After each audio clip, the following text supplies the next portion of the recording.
J'ouvre le second débat de ce Sens Public consacré à la vague de défaillance d'entreprises. Je vais vous demander de rester en place quelques secondes qui frappe la France depuis le début de l'année. Une hausse de près de 20%, plus de 100 000 emplois menacés.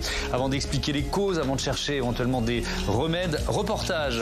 Jonathan Dupriez qui est allé dans la ville du Mans où il y a des entreprises essentielles pour le territoire qui sont menacées de disparition. Et il a rencontré un entrepreneur, vous allez voir, qui fait attention à toutes ses dépenses. Alexandre Jousseau ne compte pas ses heures pour maintenir son business à flot.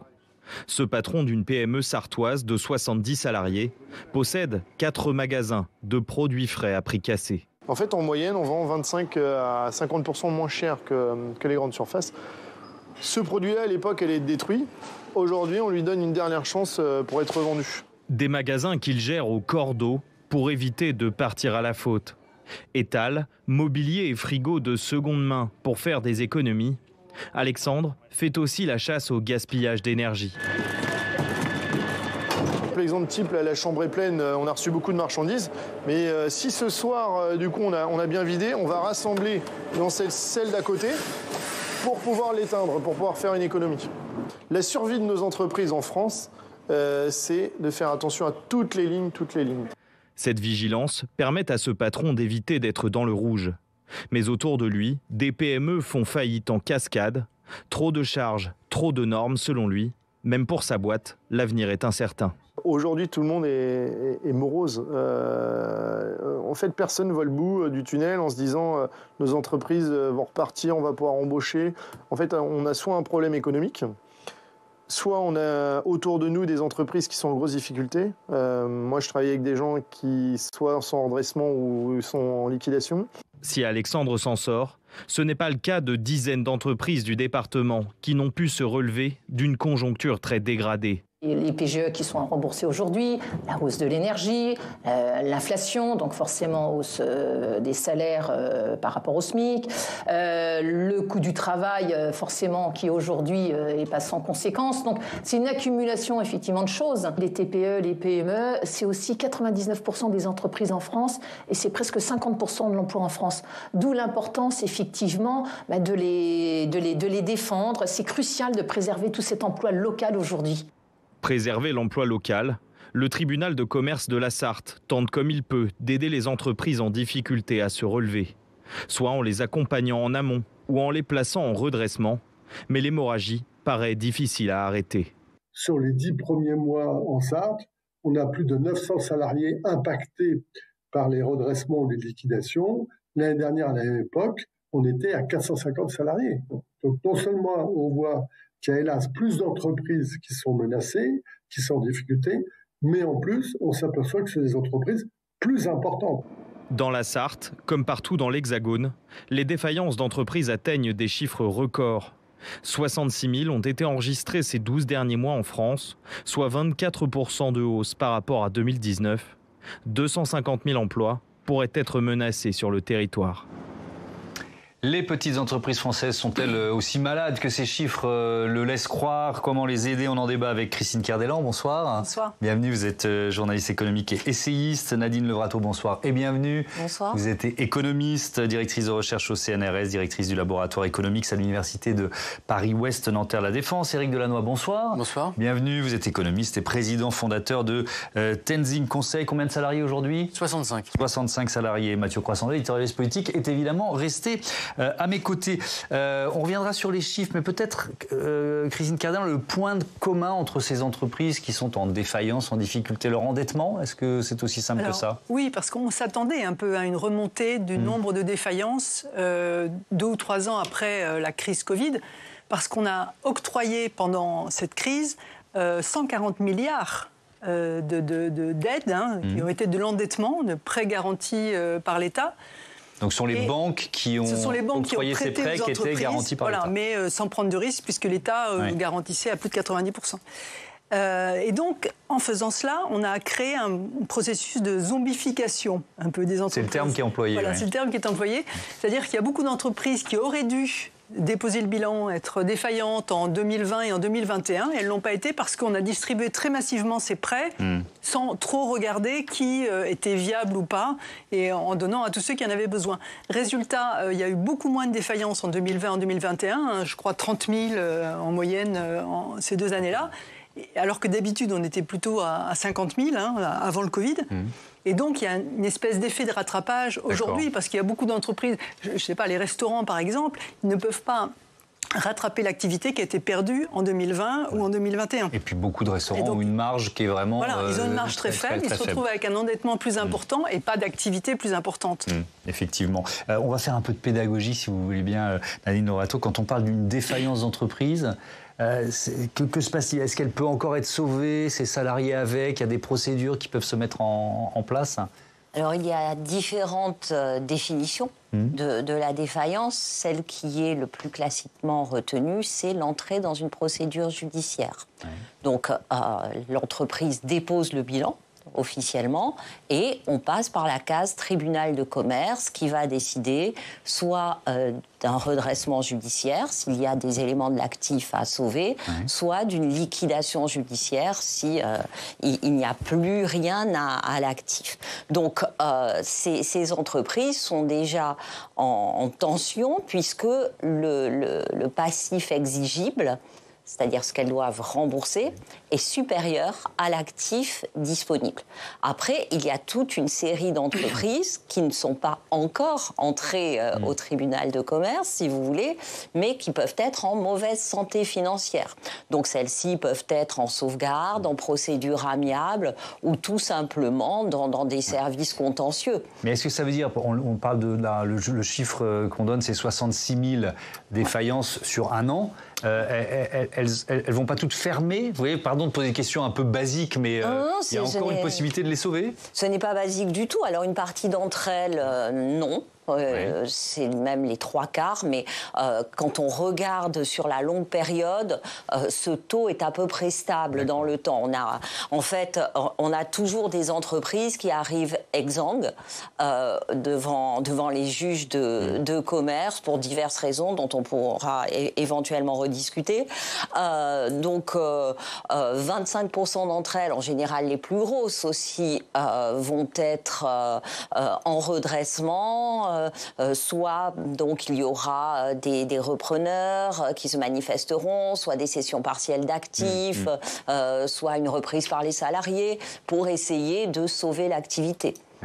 Éric Delannoy, il y a une question qui se pose. On reviendra évidemment sur le climat général, sur les causes de ces faillites, mais on est en pleine discussion sur le budget avec 60 ou plus milliards d'économies à trouver, et notamment parmi les mesures envisagées par le gouvernement Barnier, le fait de réduire les allègements de charges sur les bas salaires.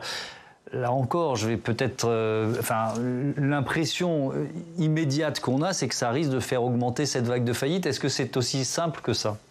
Alors c'est pas si simple en fait, parce que objectivement les allègements de charges touchent une fraction assez limitée des entreprises qui, si jamais elles sont mises en danger par cet allègement cette réduction d'allègement de charges là, faut vraiment se poser des bonnes questions sur la pérennité quand même. Donc en revanche, ça crée un climat d'incertitude.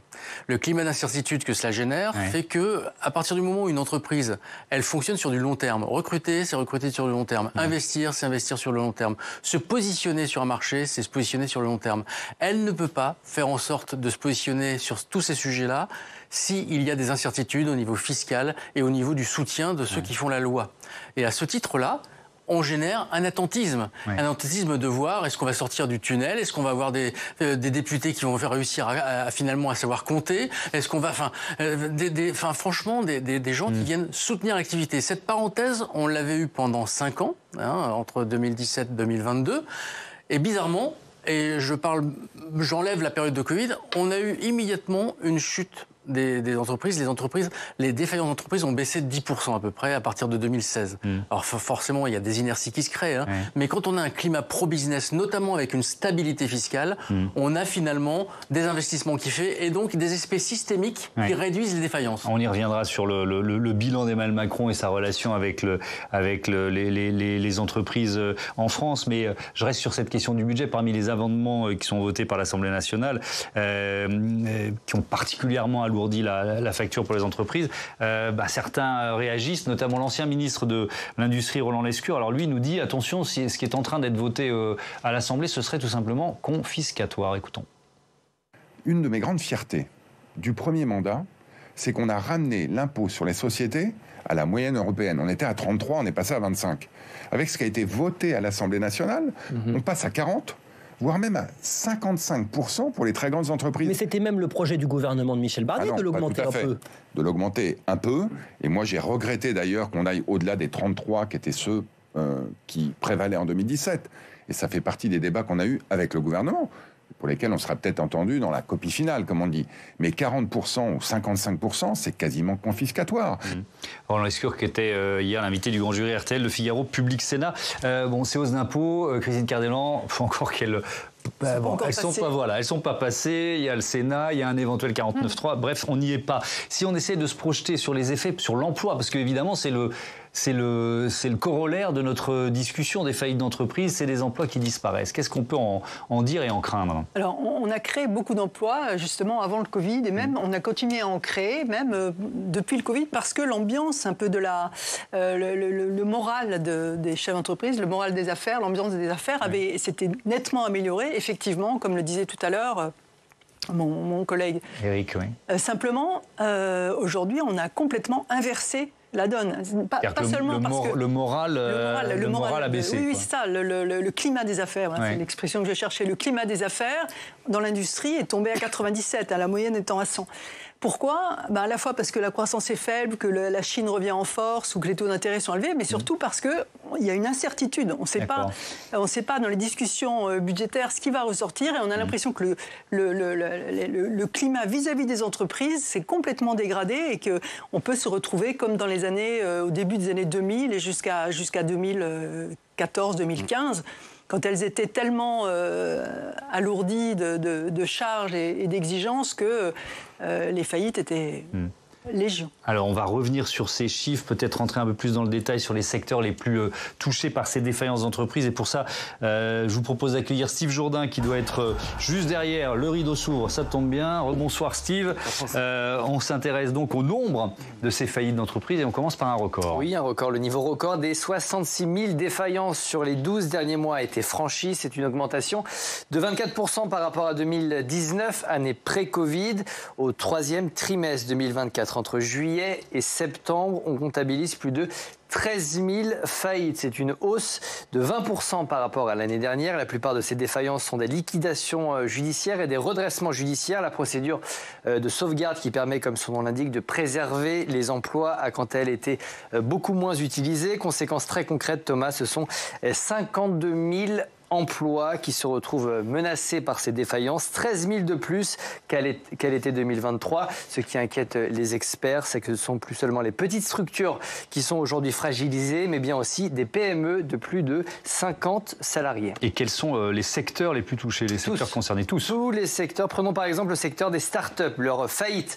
a littéralement explosé ces derniers mois. Depuis l'année dernière, 5,6% des start-up dites matures ont mis la clé sous la porte. Ce sont des entreprises qui cherchent à passer en phase d'industrialisation mais qui échouent à le faire. Au total, on parle de 129 pépites françaises qui ont dû jeter l'éponge. Parmi elles, on peut par exemple citer l'entreprise City Scoot, vous savez, le service de scooter en libre service. Elle s'était déclarée en cessation de paiement l'année dernière. Elle a finalement été rachetée par un concurrent espagnol. Et alors, qu'en est-il des autres secteurs? Secteurs les plus à la peine, le commerce de gros, les transports, le social et le médical. Pour l'instant, le secteur de l'industrie résiste encore, mais pour combien de temps? Au mois d'octobre, le climat des affaires s'est fortement dégradé. C'est un indicateur qui reflète le moral des chefs d'entreprise. Il s'est établi à 97, au-dessous de sa moyenne de long terme qui est de 100. Il est en fort repli pour le secteur industriel. Il perd 7 points et tombe à 92. C'est tout simplement, Thomas, la plus forte baisse mensuelle depuis l'automne 2008 et la crise des subprimes selon l'INSEE. Les patrons pointent du doigt des carnets carnet de commandes en berne, une hausse des stocks. 2 industries font l'objet d'une vigilance particulière du gouvernement, l'automobile et l'aéronautique. Les deux souffrent aujourd'hui d'un manque criant de commandes. Merci beaucoup Steve Jourdain. Nadine Levrato, sur ces chiffres, là on dit chiffres historiques, alors on ne veut pas forcément noircir le tableau, mais on revient à des niveaux d'avant Covid. À quel point c'est effectivement historique ou pas d'ailleurs? Alors, on n'est pas encore au maximum que l'on ait connu sur les 10 dernières années. Celui-ci avait été atteint en février 2014 avec 64 500 faillites. Donc, vraiment un pic. Alors là, le chiffre qu'on donne, c'est 66 000 sur un an. Alors, voilà, on ne va pas se battre sur les chiffres. On est haut. Oui. Alors, comme l'a rappelé Madame tout à l'heure, il y a un effet rattrapage. Puisque de manière totalement contre-intuitive pendant le Covid, alors qu'on subissait un choc macro sans égal, le nombre de défaillances avait diminué par le fait des aides, par le fait que les tribunaux de commerce étaient fermés. Aussi, souvenez-vous, ils étaient également confinés et par le fait qu'il n'y avait pas de projet d'investissement. Il n'y a pas eu d'investissement vraiment des entreprises françaises. Donc, les trésoreries étaient très importantes. Les liquidités des entreprises n'avaient jamais été aussi élevées. Et donc, il y avait une forme de robustesse financière complètement artificielle.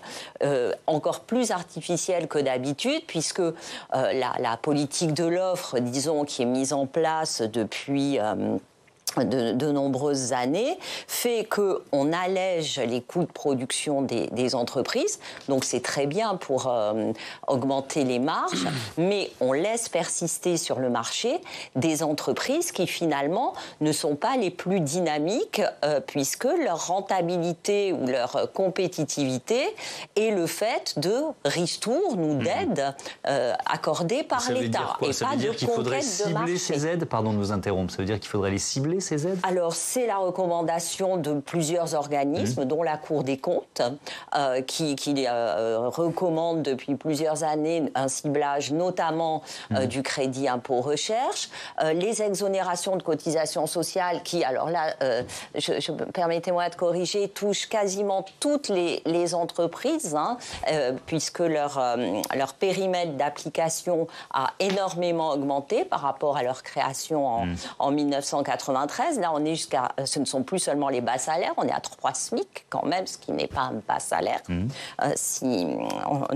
par rapport aux statistiques.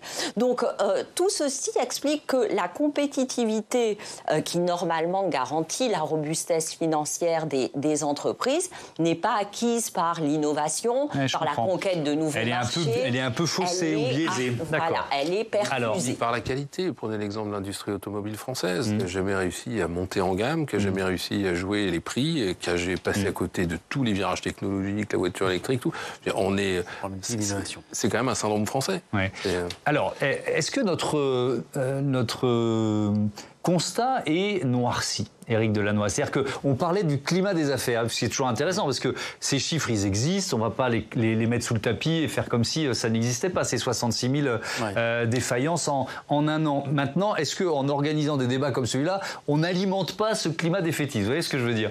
Moi, moi, à titre personnel, donc, moi, je suis chef d'entreprise, et puis en plus, je suis au conseil d'administration de pas mal d'entreprises, dont certaines sont en difficulté. Donc, je vois bien ce qui se passe. Je pense qu'on noircit considérablement les choses. Pour une raison extrêmement simple, c'est que quand on parle d'un glissement sur 64 000 au mois d'avril, 66 000 aujourd'hui, ce glissement, il ne veut pas dire grand-chose au final. Ce qu'il faut regarder, c'est le nombre de défaillances annuelles. Quand vous regardez le nombre de défaillances annuelles, vous apercevez qu'entre 2020, 2021, 2022, on était effectivement, pour toutes les raisons qui ont été évoquées, à des niveaux très bas. Ça veut dire qu'on retrouve le niveau d'avant Covid. Oui, mais ça veut dire quoi? Ça veut dire qu'en fait, il y a 60 000 entreprises en France, entre 50 et 60 000 entreprises en France, qui, sans le Covid, n'aurait plus existé aujourd'hui quand on prend les niveaux de défaillance annuels. Ça veut dire que le rattrapage... C'est le terme de zombification que absolument. Alors zombification, difficulté, alors il n'y a pas que des zombies là-dedans. Elles ont été maintenues en vie alors qu'en fait elles étaient mortes. Il faut voir que la difficulté du PGE, dont on se disait... Prêt garanti par l'État, oui. Prêt garanti par l'État, la difficulté du prêt garanti par l'État, c'est que ce n'est pas un investissement. C'est un prêt qui a été octroyé pour continuer à exister. Quand vous faites un prêt pour faire un investissement, vous espérez d'en retirer une rentabilité en vendant plus. D'accord ? Dans le cas du PGE, c'est pas le cas.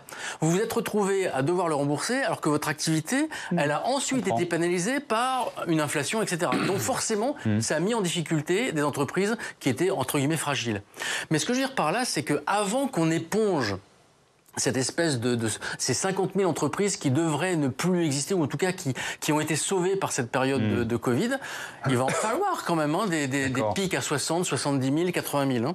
Okay. Pardon, et c'est le dernier point que je voudrais souligner, c'est qu'il y a deux phénomènes supplémentaires qui jouent au fait que ça va augmenter encore. Premier phénomène, vous l'avez vu, c'est les start-up. Les start-up qui ne trouvent plus à se financer parce que l'argent est cher. Et il y a de nombreuses start-up qui se sont créées sans avoir imaginé qu'elles devraient être rentables un jour. Mais en imaginant qu'elles se revendraient. Oui. Par rapport à l'expérience qu'elles procuraient. D'accord, bon. Ça veut dire que ces entreprises-là, elles vont mourir. Oui. Et puis, deuxièmement, ça vous a pas échappé qu'il y a eu 1 million d'entreprises qui ont été créées par an quasiment entre 2020 et 2021, c'est-à-dire 4 fois plus petites entreprises, des micro-entreprises. D'accord. Or, on s'appelleoit que les 3/4 des défaillances aujourd'hui concernent les micro-entreprises. Okay, donc on voit bien qu'il y a des phénomènes cumulatifs. Moins d'impact sur l'emploi qu'on pourrait imaginer. Bon, j'entends vos arguments, mais alors tiens, petite question sur le PGE, prêt garanti par l'État, Christine Cardellan, parce que ce que j'ai bien compris, c'est que s'il y a défaillance d'entreprise, c'est pas la banque qui va devoir soutenir, c'est l'État qui va. Donc ça va coûter combien à l'État, ça, on le sait ? On sait qu'on a fait. On est en train de chercher de l'argent. On sait qu'on a fait 140 milliards. C'est pour ça que je reviens sur la question de PGE. Donc l'État garantit à plus de 90%, et puis il n'y a pas tant d'entreprises que ça quand même qui peuvent pas le rembourser. Donc ça va coûter quelques milliards. Oui, c'est difficile de le dire aujourd'hui, oui, ça va quand même coûter quelques milliards. C'est un peu trop tôt, mais c'est une vraie question. Est-ce que vous parlez, Nadine Lorato, d'une sorte de retour à l'économie réelle ?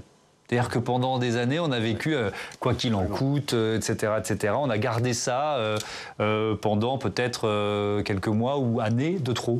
Alors j'aimerais bien, mais je crains que non. On n'y est pas encore. On n'y est pas encore. Il suffit de regarder les montants des aides aux entreprises qui montrent que le marché est très organisé par l'État, puisque selon les sources, on est à 120 milliards ou 160 milliards. Hein, ça, c'est une fourchette assez large d'aides aux entreprises par an. Donc on voit que ce n'est pas une économie de marché au sens idéal du terme. Donc là, les aides qui avaient été vraiment très massives pendant le Covid, supérieures à 220 milliards d'euros par an, reviennent à un niveau plus raisonnable, et on entend les entreprises menacées de fermeture. Oui. Alors, je reviens sur la taille des entreprises qui sont concernées par ces défaillances. Le président du MEDEF a mis en garde les sénateurs, c'était lors de son audition ici devant la délégation des entreprises, et il parlait des secteurs les plus touchés et aussi de la taille des entreprises. Écoutons Patrick Martin. On voit au fil des jours rentrer en procédure judiciaire des entreprises de plus en plus importantes, des PME, des ETI, et dans des secteurs d'activité de plus en plus divers. Alors il y a un point absolument critique sur toute la filière bâtiment, j'insiste, toute la filière, c'est-à-dire que l'amont industriel de la filière commence à être impacté, bien sûr les professionnels de la construction, mais également les métiers de service, que ce soit les agences immobilières, les régies, etc., qui gravitent autour. Il y a 1000 dossiers de transporteurs routiers actuellement en redressement judiciaire ou en liquidation. Donc, gros impact sur le transport routier. Et je finis en attirant votre attention sur le fait qu'on commence à voir apparaître des dossiers là aussi de PMI ou de TI industriels, et notamment dans la filière automobile. Alors, on va rappeler ce qu'est une ETI, entreprise de taille intermédiaire. C'est entre 250 et 5000 salariés. Au-delà, on parle de grandes entreprises. Est-ce qu'il y a des exemples d'ETI, Nadine Levrateau, qui effectivement sont là en ce moment en faillite ou en défaillance? Alors actuellement, je crois qu'il y a 3 dossiers d'entreprises de plus de 1000 salariés qui sont en difficulté. Alors on a beaucoup parlé de la liquidation de Mili, je crois, qui avait mal distribué le matériel pour les élections législatives, et le secteur de la construction. Il y a Duralex aussi qui est devenu une coopérative. Mais là, il y a une reprise par les salariés avec une transformation.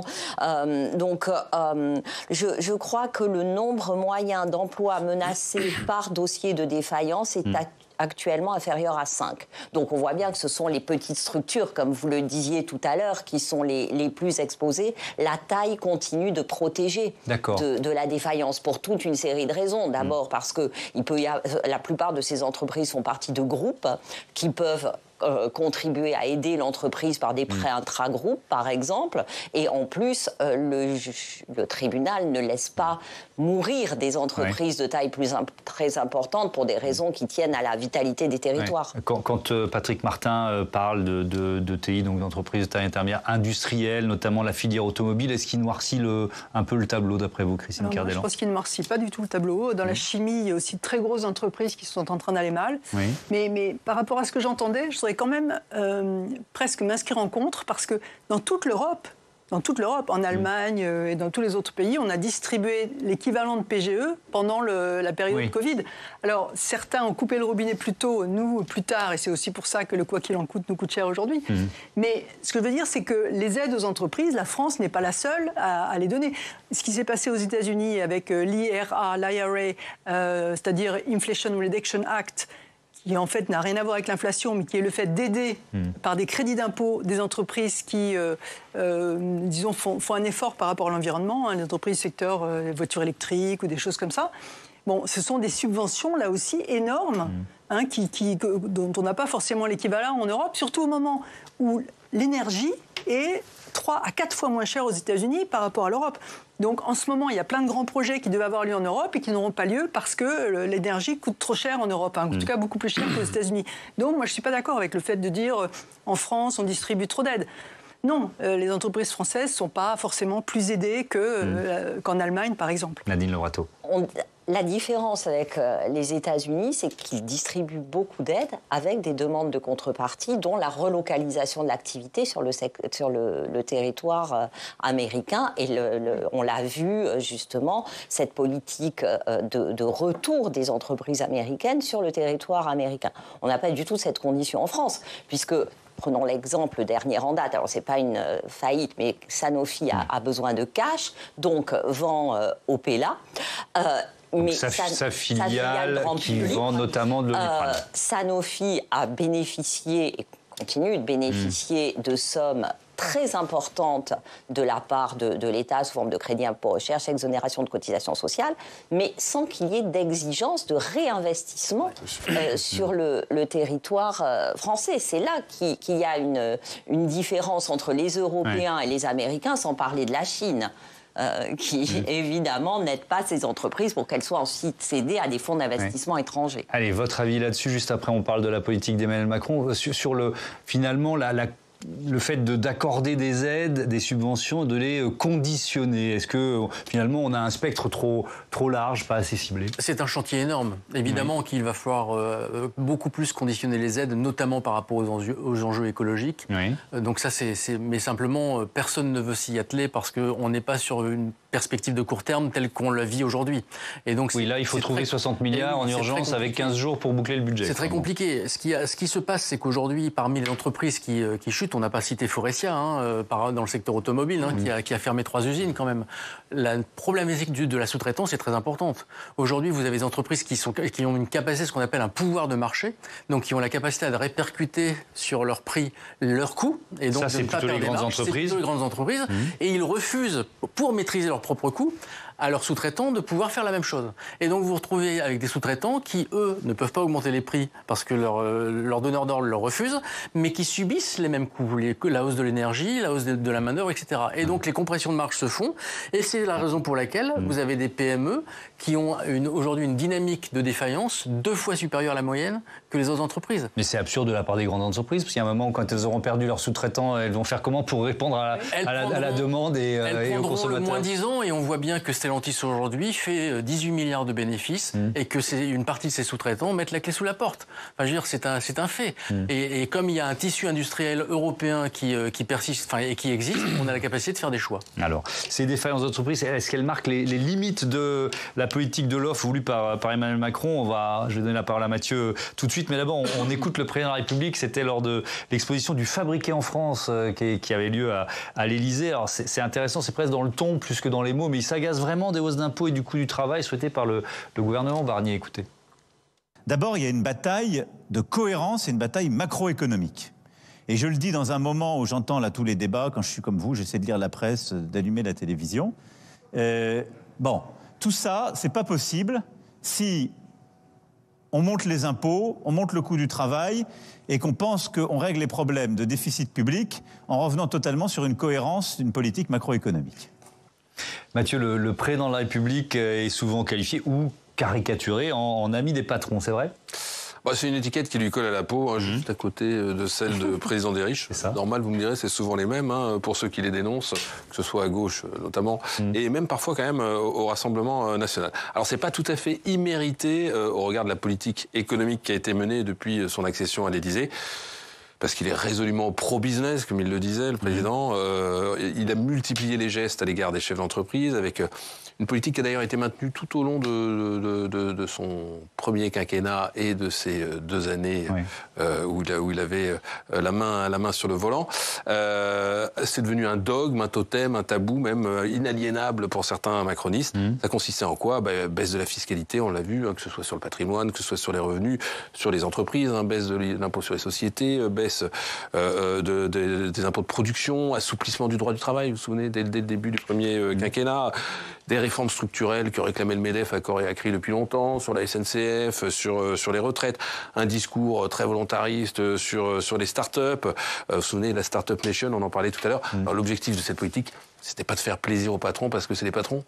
En tout cas, si c'était ça, il a été mal payé parce que jamais on a vu les patrons monter au créneau pour défendre sa politique. Vous vous souvenez, pendant les retraites, ils étaient aux abonnés absents, on les a jamais vus mouiller la chemise. Non, l'objectif de cette politique, il obéissait à une théorie, cette politique de l'offre, comme on dit, c'était favoriser l'activité pour augmenter la compétitivité et donc l'attractivité avec deux priorités affichées, celle de la réindustrialisation et celle de la nouvelle économie, des technologies, de la Start-up Nation. Et donc on a un peu de recul pour en juger. Est-ce que ça a marché ? Le bilan est contrasté. L'attractivité de la France s'est améliorée. La France s'est même installée régulièrement sur la première marche du podium en termes de destination d'investissement direct étranger, vous savez, devant le Royaume-Uni, devant l'Allemagne. La compétitivité, elle a progressé jusqu'à 2019 et puis ensuite elle s'est essoufflée. La France n'a pas retrouvé les parts de marché à l'international qu'elle occupait avant le Covid. Sur le plan de l'activité, la France n'est jamais entrée en récession sauf l'année du Covid. Mais sa croissance, elle est quand même atone, j'allais dire, elle est au niveau des années Hollande, ce qui fera peut-être pas plaisir au président Macron. La France, elle a recréé des emplois industriels, oui, ça c'est vrai. Mais le paradigme macroniste qui voulait qu'en menant cette politique pro-business, on en terminerait avec le chômage de masse et du coup on augmenterait le niveau de vie des Français, ça ne s'est pas complètement vérifié. Le chômage a baissé, certes, mais pas au niveau de ce qu'on appelle le chômage structurel. Il reste quand même 5,4 millions de chômeurs en France, enfin de demandeurs d'emploi, catégorie ABC pour être précis, aujourd'hui. Quant au niveau de vie, notre pays comptait plus de 5 millions de pauvres selon l'Observatoire des inégalités. Si on compte comme pauvres les gens qui ont un revenu qui représente la moitié de ce qu'on appelle le revenu médian. Et c'est un chiffre qui est en hausse. Évidemment, quand on fait ce bilan, on ne peut pas ne pas parler des finances publiques, et là, c'est le dérapage. Oui, parce que alors là, quelque chose me dit qu'il ne va plus compter beaucoup d'amis chez les patrons, Emmanuel Macron, lorsque la douloureuse va leur être présentée par le gouvernement Barnier. Et c'est sans doute là le plus gros échec d'Emmanuel Macron, avoir mené cette politique de l'offre avec beaucoup, on l'a dit, on appelle ça des cadeaux fiscaux, ou en tout cas une politique de gestes à destination des entreprises, sans mener en parallèle une politique de maîtrise des dépenses, ce qui nous a mis dans le mur aujourd'hui. Et la rigueur annoncée après ce laisser-faire risque de se traduire, on en parlait tout à l'heure, par un recul de l'activité pour les prochaines années. En tout cas, c'est ce que prévoyait très récemment l'OFCE. Est-ce qu'il y a un risque de baisse de la croissance, là, avec la potion Michel Barnier, même si on n'en connaît pas encore tous les contours, on l'a bien compris? Oui, il y a clairement un risque de baisse de la croissance. Regardez, en Allemagne, on est déjà quasiment en récession, et la France se maintenait autour de 1%, mais là, avec la potion amère qu'on va devoir avaler, il est probable que ça va reculer, oui. Effectivement. Quand on parle de ce bilan d'Emmanuel Macron, je veux bien vous entendre les uns et les autres. Éric Delannoy, est-ce que vous êtes aussi contrasté que Mathieu à l'instant? Je pense que parmi les bilans d'Emmanuel Macron, le bilan économique est probablement le meilleur. C'est-à-dire qu'en gros, objectivement, effectivement, rien n'est parfait. Mais ce qui est absolument incroyable, c'est que François Hollande ne s'est pas représenté parce qu'il ne réussissait pas à faire baisser le chômage. Et que là, on parle du plein emploi, une perspective qu'on n'avait pas vécue depuis 40 ans. Même si on n'y est pas, 7,5% contre un chômage structurel de 5%, on s'y en approche et la réforme de France Travail s'y prépare. Et quand vous parlez aux gens de France Travail, ils vous disent on organise tout pour pouvoir faire en sorte que les entreprises puissent recruter pour pouvoir préparer le plein emploi, parce qu'on a des problèmes de recrutement en France. Vous parliez de cohérence et de cap, finalement, ce que demandent les chefs d'entreprise pour pouvoir anticiper, que ce soit en termes d'emploi ou en termes d'investissement. Est-ce que là, il y a un changement de cap très clair, d'après vous? En tout cas, il y a un retour à une instabilité qui a créé des catastrophes sur la France pendant une quarantaine d'années, qui avait abouti à l'élection d'Emmanuel Macron.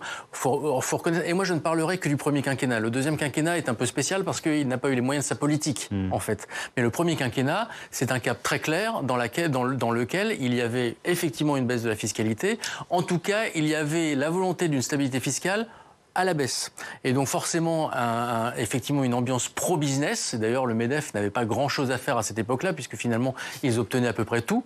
Et que donc, a priori, on avait quand même une réussite sur le taux d'emploi. Alors la pauvreté a augmenté, elle augmente partout en Europe, mais elle est beaucoup plus faible que partout ailleurs en Europe, donc ou quasiment. Donc on n'est pas sur des effets structurels qui sont liés à la politique de Macron sur la partie économique. Je précise bien sur la partie économique. Oui, effectivement. Alors je reviens aux causes de ces défaillances d'entreprises qui sont au cœur de notre débat, évidemment. Pour les expliquer, je vous propose d'entendre là maintenant le président de l'Union des entreprises de proximité. Il s'appelle Michel Picon et il pointe les prix de l'énergie. Écoutons. 65 000 défaillances comptabilisées l'année dernière par l'AGS, qui est l'Association de la gestion des salaires. 84% de ces 65 000 entreprises sont des petites entreprises de moins de 10 salariés. En 2023. Ces entreprises, elles sont en difficulté. C'est un tissu d'entreprises qui est en difficulté, qui a subi la crise sanitaire, qui a subi derrière la crise énergétique avec, j'ai vu encore hier un boulanger qui m'expliquait que sa facture d'électricité était passée de 7 000 à 28 000 euros.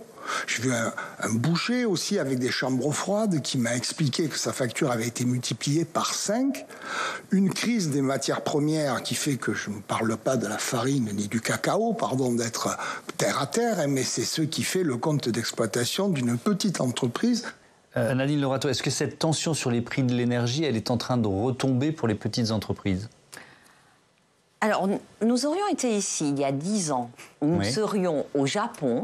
Nous tiendrions exactement le même discours. C'est-à-dire que les petites entreprises, chroniquement, par le fait même qu'elles sont petites, sont plus fragiles que les grandes. Donc, il n'y a rien de nouveau, même si je conçois que ce soit dramatique pour chaque petit entrepreneur qui subit un échec entrepreneurial, mais on est sur des taux qui sont tout à fait standards. C'est-à-dire qu'il y a toujours eu des fluctuations, je reste sur l'énergie, mais de coût de l'énergie, et les entreprises les plus fragiles n'étaient pas capables de passer outre, quoi. Que ce soit le coût des matières premières, le coût des approvisionnements, on avait parlé du coût d'acheminement des containers qui avait explosé après le Covid. Les petites entreprises ont pour caractéristique première de ne pas être en mesure de faire face à des chocs de prix, à des tensions sur les matières premières, à des tensions sur l'énergie. Toutes les entreprises ne sont pas en plus intensives en énergie.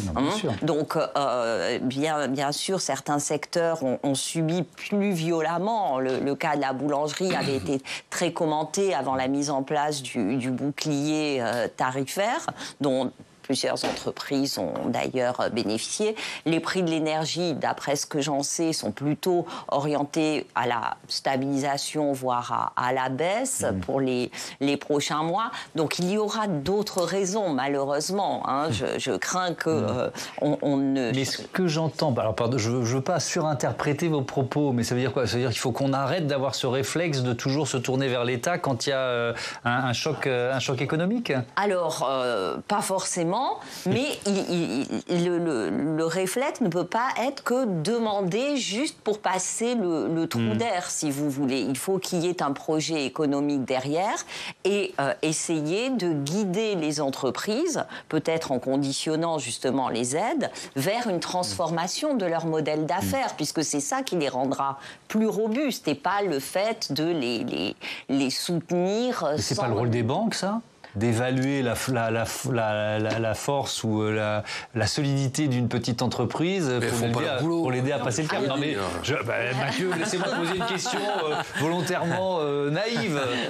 Ça me permet d'avoir des réponses. Alors, une banque, qu'est-ce qu'elle va regarder? Elle va regarder la capacité de remboursement d'une entreprise. Donc, chaque banque a ses scores. Il y a des scores à la Banque de France. Il y a toute une série de ratings pour évaluer la capacité de remboursement. Ça ne dit rien sur le projet réel de l'entreprise. Ce que cherche la banque, c'est à récupérer sa mise, si vous me passez l'expression. La transformation en profondeur de l'entreprise va venir d'abord du projet de l'entrepreneur lui-même, surtout lorsqu'il s'agit des petites, et des apporteurs de fonds propres. Les business angels sont là justement pour aider les jeunes entreprises à se transformer, mais on ne peut pas faire perdurer un tissu productif simplement à coup d'aide et de subventions sans demander une évolution du modèle d'affaires. Il nous reste 2 minutes. Dans ce contexte-là, comment on fait la transition environnementale, Christine Cardellan? Parce que s'il y a des entreprises aussi au rupteur, comment investir pour se préparer ou s'adapter au changement? Non, mais c'est vrai que c'est la question piège. C'est-à-dire qu'on s'est beaucoup préoccupé de cette transformation environnementale avant la crise Covid. Il y avait des indicateurs de tous les côtés. Toutes les grandes entreprises ne parlaient que de ça. Il y avait des communications en ce sens. Et puis maintenant que les entreprises sont prises à la gorge, ça passe un peu au second plan. Alors comment on va faire? Malheureusement, je voudrais bien que quelqu'un autour de ce plateau ait la réponse magique, oui. Je crains que personne ne l'ait. Éric Delannoy. Il faut répartir les coûts. Incitation prix pour les consommateurs de manière à les inciter vers des comportements vertueux, conditionnement des aides pour les entreprises et des participations de l'État.